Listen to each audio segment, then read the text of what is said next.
Difate silale dhugaan si jaaladhe akka malee hawwe hubadde seenaa kee qoradhe sirra hafuun dadhabee haala kee filadhe Difate silale dhugaan si jaaladhe akka malee hawwe hubadde seenaa kee qoradhe sirra hafuun dadhabee haala kee maal qaba sooronni hundi akkuma kee kana osoo ta'e huwayyaa sodaa isaa guyyaa guutuu kan waliin deemaa dhufne akka inni keessa ilaalu as ijee fuula keessaa keessa ilaalallee inni na ilaalu lafa walaala wayyaa kabajaa inni naaf qaba maal qaba osoo qaadimaan kiyya isa ta'e jetti leelloo miira jaalalaa tokkoon guutamte seeqa bareedaa tokko seeqqachaa barsanuu hoggaa dubbatu suuta dubbata akkam namatti tolaa mallisaa an kanaa ajaa'ibe yeroo ammaa kana keessa namni maallaqa hagasii lafa argatee namaan ni barbaada mucaan kun nama ajaa'ibaati wallaahi ta'isa argattee waa milkootee dhugaa baraan maallaqa san kan achi dhiise baasitiin hoodhu jeenii kennuufin natti ulfaatte akkuma inni fudhatuuf achi kaa'e malee hin irraanfanne sanuu naaf dawwalee naan barbaada wayii akkam namatti tola garuu namni akkanatti bareedu baadiyyaadhaan maal godha jetti leelloo gaarumminnii fi nagayummaan boonaa haalan ishee mararee bilbila boonan bilbileef gurruma irratti qabattee irraanfattee guyyaa inni ol deebi'ee naaf bilbile haalan hin babbareedee qalbii isa fuudha jettee gara manaa ol seente leelloo ijoollummaas kan qabdu fakkaatti umriin isheetis amma 17 geesse leelloo obboleeyyan ishee hundi biyya alaa jiran abbaan ishii abbaa qabeenyaati obboleessi leelloo tokko leelloo akka hiriyaa isaa kanuma isa bira kanaadaa jiru tokkotti akka heerumtu fedhee hiriyaa isaatiin wal barsiise dilas mara haasawa jaalalaa keessa waliin baduu baatanis wanni jirtu numa jirti sirra hafuun dadhabee haala kee filadhe Difate silale dhugaan si jaaladhe akka malee hawwe hubadde seenaa kee qoradhe sirra hafuun dadhabee haala kee filadhe Boonan leelloof bilbilee borsaan ishii akka isaa waliin jiru himee fi akka gama baadiyyaa isaanii deemaa jiru himnaaniif humaa rakkoo hin qabu yeruma achirraa as deebite naa bilbilii jetteenii hayyee jeenii bilbila cufee imala isaa eegale osoo kophaa isaa karaa daddabaa fi diriiraa irra deemaa jiru lafa tabbaa takka ol bahee ofirra garagalee gad ilaallan muka tokko ijaan millatee mukni sun waa isa yaadachiise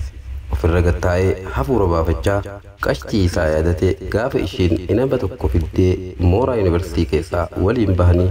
muka gaaddisa bareedaa qabu tokko jala taa'anii waliin qilleensa bareedaa fudhachaa inaba qashtiin fiddee dhufte wal harkaa fudhachaa waliin booharaa qashtiin akkas jetteen barati faantaa kiyya hoggaan faantaa arge hundumaa si yaadadha jetteen san irratti bakka jiruuf yaadatee yeroonis asrii gama galgalaa waan taateef lafaa ol ka'ee imala isaa itti fufe xiqqoo deebi'ee ammas dubbiin leellootan borsaa maallaqni ishii keessa jiru inni dawwallaaneef ofuma biratti qabe yeruma baadiyyarraa deebitu naaf bilbili jechuuniin sun yaachisuu eegalte laataa way jaalalaan qabamte ja'a yeroo garii lakki namuma nagahaa na seete malee jaalalaa fi miti amaluma kiyyarraa na amante malee ja'a yeroo garii yoo sin jaaladha naan jette yoo maalin je'an sanuuni bareetti sagaleen ishiitun taatu akkatti onnee nama fuuti maalin je'an haalli je'ee ofumaaf of gaafatee ofumaaf ofii deebisaa lakki ishiinuu hin jettu jecha yaadan leelloof dura qabee osoo waswaasaa deemuu ammas bakka jiruuf arga a'uudhu billaahi minash shayxaanir rajiim je'ee akkuma xiqqoo achi deemee ganda isaanitti achi bahuu isaati mana abbaa Aliyyii bira gahe sagalee abbaa Aliyyii tan Aliyyii je'ee Aliyyii yaamu dhagahe Aliyyiis yeey jecha manaa itti gabbe abbaan Aliyyiitis mee akkamii har'a magaalaa deeyiteemi je'ee gaafata eegaa je'eeni Aliyyiis ganamarraa achirra deemee magaalatti karaa yeruma hundaa'uu ijoollee irraa oduu intarneetaa tan dhagaye hunda abbaa isaatiif fide waan ta'eef abbaanis oduu sana dhagahuu fedhee akkana jechuun gaafata. Akkamimee oduun maaltu jira? Jawaar Mahammad maal dubbate har'a? Je'ee gaafate. Quluu bishaanii takka ol qabatee lulluuqachaa Aliyyis fiigaa itti gad dhufee Jawaar akki je'eeni sagalee ol kaafnan.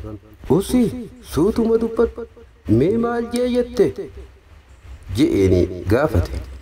Hiriira guyyaa jahaa kanadha namni tokkolleen akka nafne Oromiyaa guutuun jeekkunoo nutilleen bahuuf qophaahaa jirra jedheeni isumaa itti dubbate. Boonaan assalaamu alaikum je'eeni irratti salaamatee gama mana isaanii ol qote.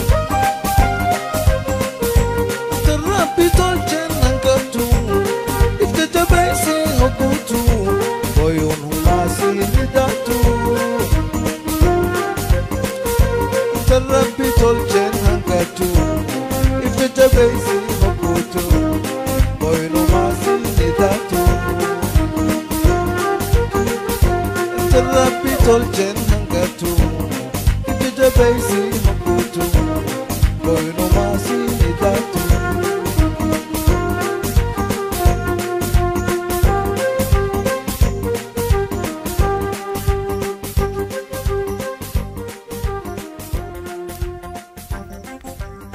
Qashtiin kophaa ishee teessee sirbicha irra deddeeffattee dhaggeeffataa yaadaan garmalee sokkitee jechoota gaggaarii boonaan ishiin gorsaa turee fi gaarummina boonaa of dura qabdee ofitti hasaasuu eegalte.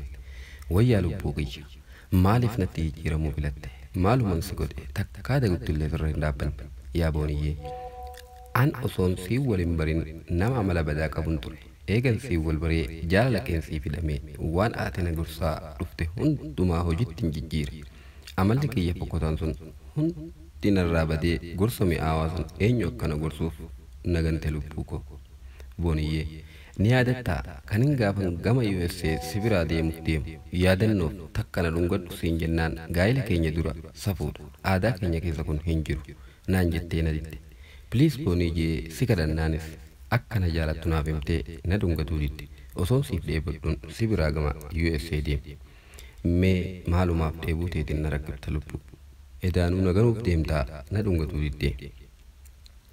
Mee takkuma ooy na jalaayii booniyyee bara ollaayinaa sin agarre osoo telefoona kee bantee ilaalte hangam takka akkan siif katabeef hangam takka akkan siif dawwal ilaalte hangam takka akkan sagalee kan kee dhaga'uudhaaf jirjire siif gala. Yeruma takka ollaayina seenee qashtii kiyya akkamuman ta'a yaa rabbii kiyya mee akkamin ta'a? Uy jette sagalee ol fuutee miira sammuu ishee ajajuu dadhabdee maaltu maal ta'e jetteetti obboleettiin ishii xiqqoon rakkoo keessa ishii buufte sun fiigaa dhuftee gama kutaa qashtii ol seente.